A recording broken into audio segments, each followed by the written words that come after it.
冷氣維修即日上門，專人快速整冷氣，解決冷氣機滴水問題。冷氣維修不能等，滴水問題即刻處理。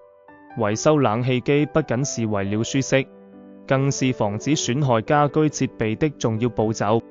冼冷氣通提供專業即日上門服務，專人迅速解決冷氣機滴水及其他故障問題，確保你居家安全舒適。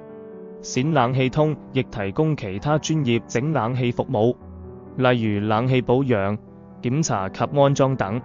維修冷氣服務流程介紹：冼冷氣通擁有專業團隊，快速診斷冷氣滴水原因並提供有效解決方案，維修冷氣機迅速且可靠。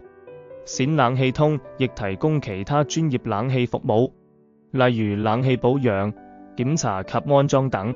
實用技巧：冷氣機滴水簡單處理步驟。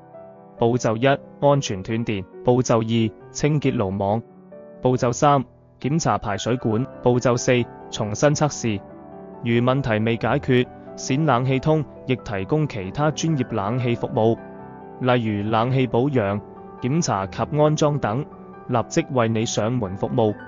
冷氣維修常見問題 FAQ： 冷氣機滴水最常見原因，通常為爐網或排水管堵塞所致。